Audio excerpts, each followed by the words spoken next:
Assalamualaikum warahmatullahi wabarakatuh. Perkenalkan nama saya Nurdin Kasim dengan NIM E1E12208. Tujuan saya membuat video ini adalah untuk mengikuti tugas mata kuliah sistem yang kembali. Di sini kami disuruh akan menjelaskan penjelasan contoh pertemuan kasus klasifikasi TS dan net bias. Dan nanti seperti ini estimasi parameternya, tapi jumlah kelasnya itu ada 3, dan training setnya itu 8 dan tes setnya itu 2. Nah, di sini kan sudah melihat.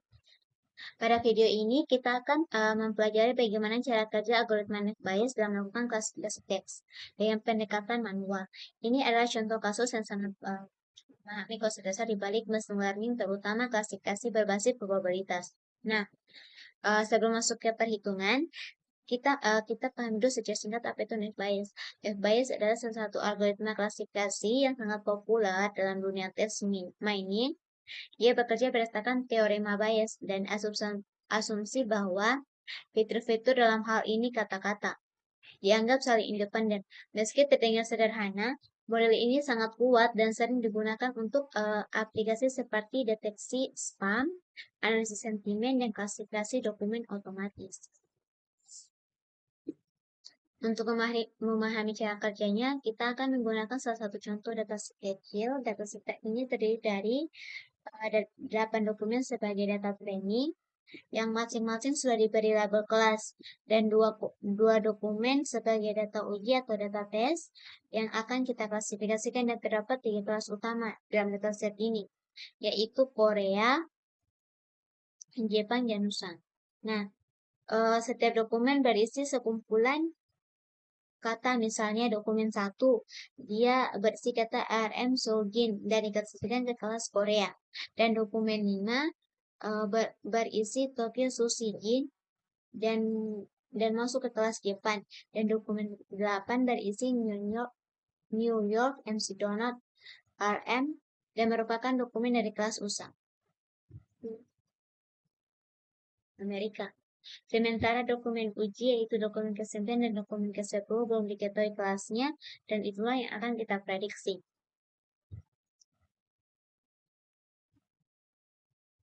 Langkah pertama kita akan menghitung pure probability-nya.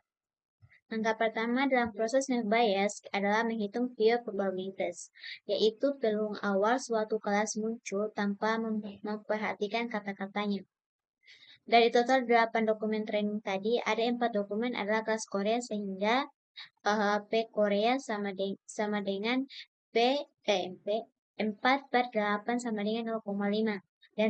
Dan 3 dokumen adalah kelas Jepang, maka sama dengan 3/8 sama dengan 0,375. Dan 1 dokumen adalah kelas Amerika, sama dengan 1/8 sama dengan 0,125. Angka-angka inilah yang menjadi basis probabilitas awal kita sebelum melihat konten dokumen. Dan langkah kedua, kita akan membentuk vocabulary dan menghitung frekuensi katanya. Selanjutnya kita membentuk vocabulary, yaitu kumpulan semua kata unik dari seluruh dokumen training. Jika kita gabungkan semua kata dari 8 dokumen tersebut, kita akan mendapatkan total 14 kata unik seperti RM, Seoul, Jin, Jungkook, Busan, dan seterusnya. Jumlah kata unik ini kita sebut sebagai B sama dengan 14. Kemudian kita hitung total jumlah kata per kelas. Di kelas Korea, jumlah semua kata dari dokumen-dokumen Korea adalah 12 kata. Dan di kelas Jepang totalnya 7 kata, dan di kelas Amerika hanya 3 kata. Informasi ini penting untuk menghitung probabilitas kemunculan tiap kata di tiap kelas nanti. Dan langkah ketiga, kita akan menghitung conditional probability dan Laplace smoothing. Langkah berikutnya adalah menghitung conditional probability, yaitu peluang suatu kata muncul jika diketahui kelasnya. Karena tidak semua kata muncul di setiap kelas, kita gunakan teknik yang disebut Laplace smoothing untuk menghindari probabilitas 0. Rumus yang digunakan adalah seperti ini. Dengan B sama dengan 14, kita ambil contoh beberapa probabilitas kata RM muncul di kelas Korea. Dapat kita lihat, yaitu 2 tambah 1 per 12 tambah 14 sama dengan 3 per 26. Begitu pula dengan kata-kata lain seperti jimin, jin, deke, dan seterusnya. Kita hitung sama semua peluang kata di setiap kelas berdasarkan kemunculannya dengan menambahkan angka 1 untuk smoothing.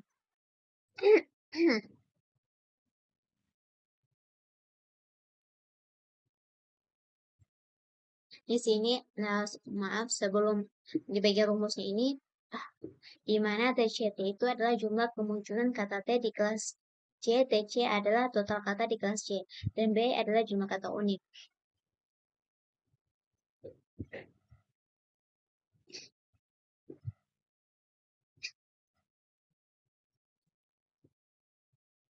Nah, langkah ini untuk kelas Jepang, dia 2 per 21 atau 1 per 21, dan untuk kelas susah dia 2 per 17 atau 1 per 17.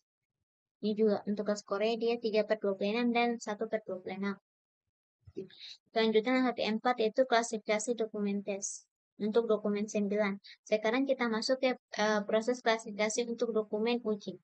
Dokumen ke-9 berisi kata-kata RM, Jin, Susi, dan Tokyo. Untuk setiap kelas kita hitung seperti rumus ini.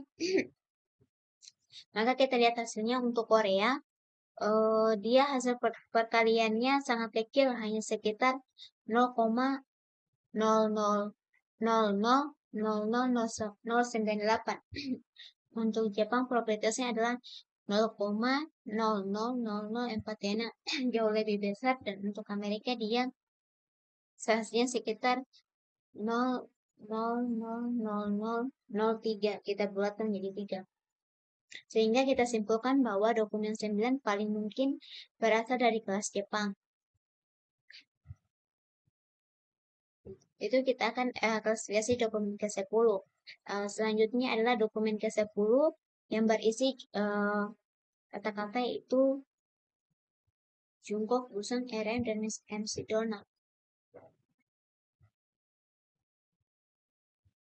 Prosesnya sama, kita hitung untuk setiap kelasnya.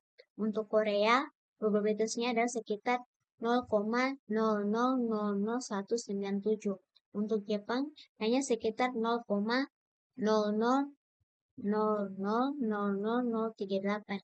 Untuk Amerika lebih tinggi dari Jepang, yaitu 0,00059, tapi lebih rendah dari Korea.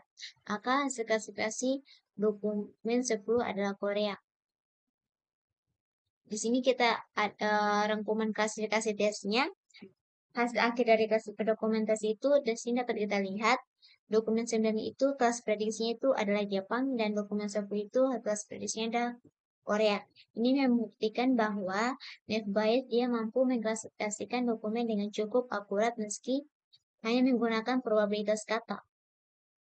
Kesimpulan dari tugas ini, dari contoh ini, kita bisa belajar banyak hal. Yang pertama itu pentingnya real probability dalam menentukan arah awal prediksi. Yang kedua, bagaimana frekuensi kata sangat memengaruhi hasil klasifikasi. Dan ketiga, penggunaan level smoothing bisa menyelamatkan model dari kegagalan karena nilai nol. Dan terakhir, meskipun kita hanya bekerja dengan data kecil dan manual, konsep yang sama tetap digunakan pada skala besar dan sistemnya seperti definisi spam ML atau klasifikasi beta otomatis.